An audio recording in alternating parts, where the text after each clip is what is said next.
Okay guys, so I just wanted to make a quick YouTube video about how to clean bones, reds, bearings, or any other bearings with rubber shields. And shields are the little rubber things or covers that go over the ball bearings. So there is a spacer in the majority of bearings, and there should be, no matter what type of bearings you have, whether they're ceramic or not. This is a nylon spacer. You can get them with metal spacers, but cleaning them would be the same. You can take the spacers out if you really want to, and just get in there, but that's a lot more technical, and with my way it doesn't really matter if you take them out, so it's all good. So first we're going to show how to take the shields off. So I'm just going to try and prop my camera up here. I'm just using my phone for now. So you take an X-Acto knife or some sort of sharp object. I normally always just use a, I'm going to try and get the camera so that it's not pointing at the light. Ugh. Okay, that should work.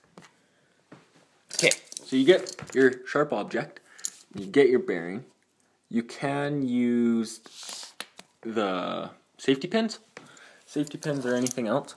So you just want to get it on that inner lip. If you can, I don't know, yeah, you can kind of see light just poking through, like right there. So you just slip the blade of the knife in there, and you literally just pop out. Ugh, if I can get it. It's a little harder. Yeah, so you pop it out, and then the edge of it peels up, and then you just keep popping. So, and then that's the shield, and that is your bearing. So I'm going to do that to the rest. So that took me about like 30-45 seconds to finish off all the bearings. So now you're going to want to get something to put your bearings into. I have an old Greek yogurt container from Costco. We go through this stuff a lot, so we have a lot kicking around. So I used to have my bearings in here, so that's where all that little black dust is. So you're going to want to rinse that out first, which is I'm going to do right now. You can just do that with water. Alright, so I've rinsed out my Greek yogurt container. Oh yeah. Now we're going to want to dump all of these in the container. Alright, so you'll just want to get a little bit of Varsol to cover all of it. So that's where, like, if you can get a container that can get as many bearings across, that's good, because then you don't have to pour extra and fill up all that empty space in between that row of bearings to that row of bearings. Even though there's only 3, you have to use like twice as much Varsol, which is a real letdown. For the next step, you'll want to be outside, which is nice. It's starting to get a little cold outside, sadly, in the end of September, but you know, that's how the earth is, at least in Canada. So now you'll get your rubber glove or your latex glove or whatever, and just kind of throw that on. I don't know how I look, but it doesn't really matter. Okay. Woo. Now we will get the camera back. So now Varsol really stinks out, so you don't want to do it in a garage or outside or like in the house. So now you just kind of shake the bearings around so that they all kind of get covered, and the Varsol starts to change colors like a lot when you do this, because it's getting all that black schmutz up. So that's where I think having lots of bearings in here is going to be a little bit of a disadvantage. I can tell if the camera was upside down or not. So you keep doing that for a little while. It's a lot easier to tell when your bearings are just one set. And then you get one, you do a little bit of a spin test, and then you can either have a piece of wood or something, and then you just kind of rub it, and then you do it back in the Varsol, and you keep spinning, keep spinning, keep spinning, and then take it out, spin some more, and they won't spin nearly as good because you will be using rubber gloves. So you just keep spinning it, and it should get better, and then you put it back in with the edge down instead of the bearings up, bearings down, place it back in there, and then you can tell which one you've done. Alright, again, apparently I had my Bluetooth speaker on, and then my parents could hear me talking. Okay, so I finished spinning all of the bearings and making sure that they can all spin freely. If they are stiff and they're not spinning well, even just with your fingers, you can take them and rub them against something hard.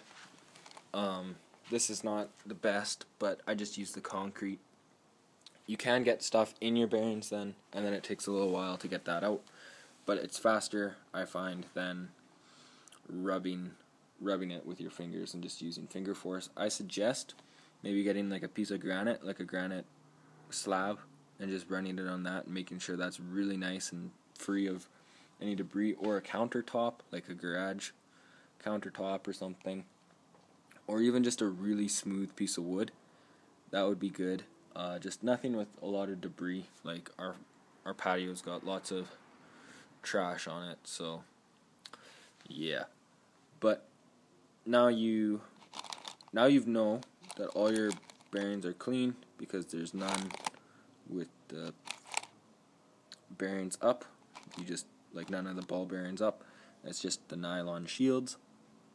And now you just kind of do this some more, and you just kind of keep going at it.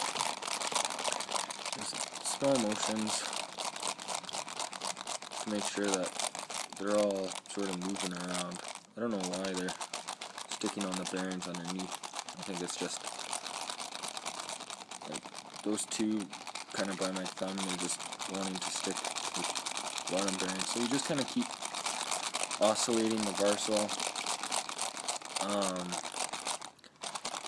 and then you let them wait for like a day or a couple hours. This is what I was saying, and you'll get like a piece of paper towel.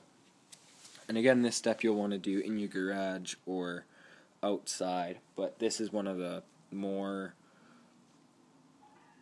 I don't want to call it crucial, but this is a step that you don't want your bearings to get in contact with moisture, because then that means they'll start rusting. Varsol does not have high amounts of water in it. At least I find. I don't even think it has any water. It smells awful. I just rubbed my face by accident because my nose was itchy. But yeah, you just take your bearings, spin them a while, get them dry-ish. You won't get them perfectly dry by spinning them. And then with your say my hand is your paper towel, you just kind of put them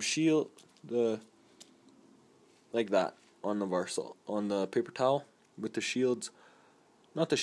the nylon up, and you just stack them, and then in like an hour or something, or like half an hour, then you flip them over and move them to a new spot on the paper towel, where it's not wet with Varsol, and you just line up all your bearings like that, and then you put your speed cream in, or whatever lube you want. You want a fine lubricant. You can use olive oil if you really are low. I have had a friend do that. I cleaned his bearings and he didn't have speed cream, and he didn't know where his sewing machine oil was, so he just used olive oil. It was really weird. It didn't last very long, but that was really just don't let my bearings explode while I'm on a hill. So they spin much better now. They spin better than they did when they were out of the box, because normally you can't do that and they spin that long. They normally just kind of die out. This isn't even one of the best ones in the tub, but they all are on about par now with each other. There's not going to be that slow wheel, and if there is that slow wheel, the slow bearing that slows down the wheel, that slows down the entire board, just kind of even just clean the one bearing and just kind of re-lube it up.